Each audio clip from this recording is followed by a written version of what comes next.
Good evening. Joe Haines talks to Panorama tonight. And in South Africa, we meet a Prime Minister whose problems are still strictly in the present. John Vorster faces the world after the breakdown of the Rhodesia talks that he was instrumental in setting up.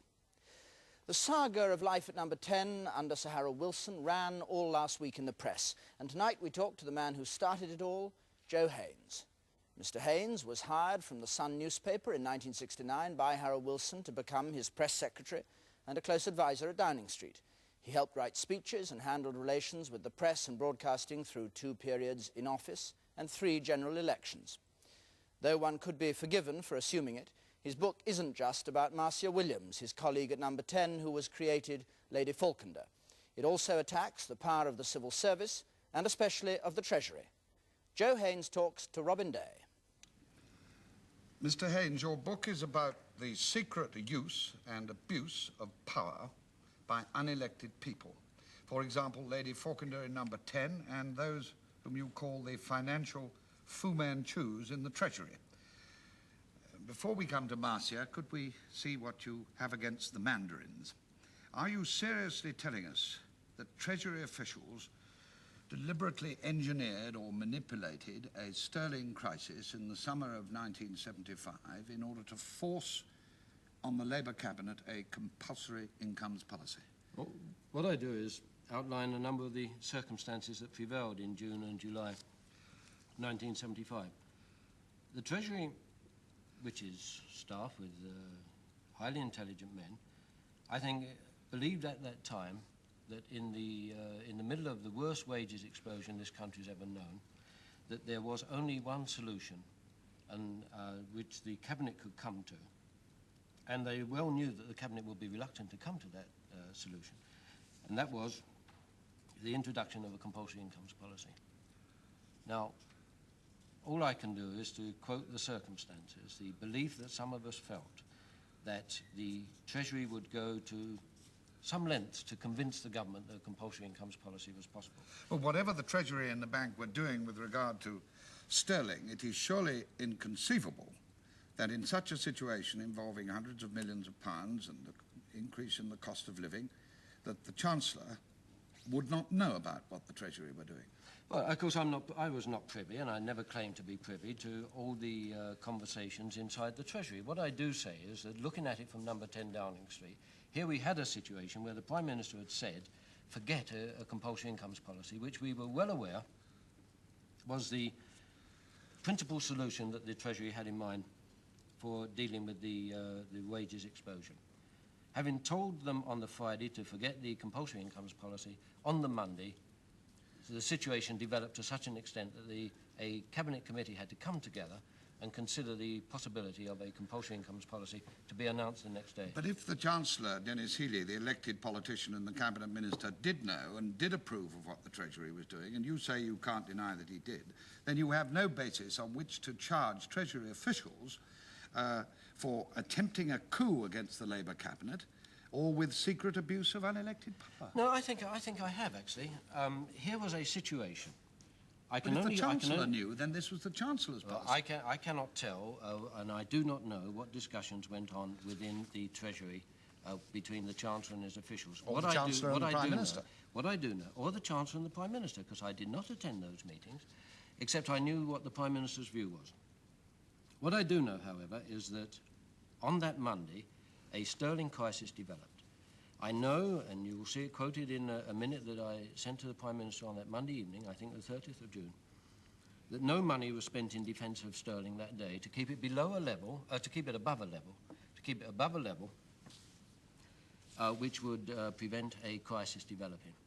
Now, I cannot say that that was a deliberate engineering of a crisis. What I say is that the circumstances were so suspicious that it aroused the suspicion of myself and of Dr. Bernard Donahue, who is a much more able economic advisor. So you're withdrawing from the implication given in your book? No, I'm not withdrawing from it.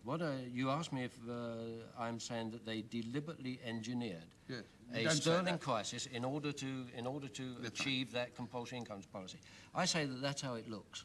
but you don't say that they did. I cannot prove it. Of course I can't prove it. Do you have any expert knowledge or experience, Mr. Haines, which would enable you to judge with any degree of authority whether what the Treasury or the bank does in these sophisticated matters of exchange rates is necessary or not? If you're asking me, am I an economist? No, I'm not an economist, nor do I have any training as an economist. Like most political journalists, I tried to acquire knowledge. When I was at number 10, I did acquire some knowledge. But no, I'm not pretending that. What I do know is I know something about politics. And I did know of the tremendous belief within the Treasury that there should be a compulsory incomes policy. And that they had argued the case very strongly for a compulsory incomes policy. And that had they got their way, there would have been a compulsory incomes policy. And had there been a compulsory incomes policy, there might not have been a Labour government. Well, that's another question. Can I remind you that you say in your book that Harold Wilson always placed a great store by loyalty, and so did I, you say. Is this book, Mr. Haines, your idea of loyalty? Yes, in a sense. You will see it as perhaps as being disloyal, but I regard loyalty as a two-way event. I gave Harold Wilson total loyalty for the 7 years or more that I was employed by him. I've never heard anybody deny that, whether it be Harold or Marcia or any journalist. Indeed, much of the odium that fell upon me was the result of the total loyalty that I gave Harold. But let me give you an example of one of the things that disturbed me early in the life of the 1974 government. One night I was telephoned, I think, by the Press Association about a story in the News of the World that Marcia was to be given a peerage. And to be made a minister. And to be made a minister. So I phoned the Prime Minister, who was very angry at this, and conveyed his anger to me. He told me categorically that the story was not true and that I was to get on to the correspondent and tell him so, and also to the editor. That I did. I had a slanging match with the journalist, of which I'm not proud. And I did that because I believe passionately and absolutely in what I've been told. But, Sir Harold Wilson, we must move fairly quickly on, Mr. Haines, if I may. Sir Harold Wilson says, I loyally backed Joe Haines when he was under attack by pressmen, sometimes with justification.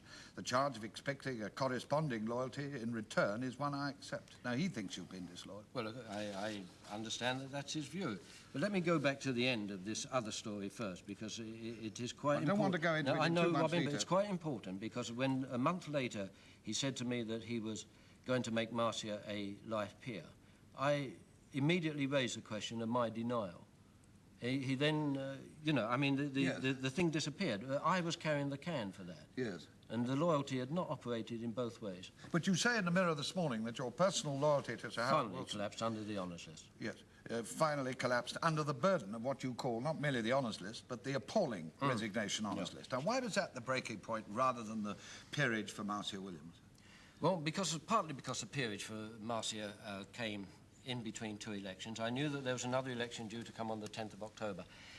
Looking back on it, there's a strong argument, which I cannot fully rebut, that at that point I should have taken my principles in both hands and said that's enough. Are you saying that the resignation list was appalling because it included the wrong kind of people to be in a socialist prime minister's resignation list, or because some of the knighthoods and peerages appeared to be given in your view, for reasons which disturbed you?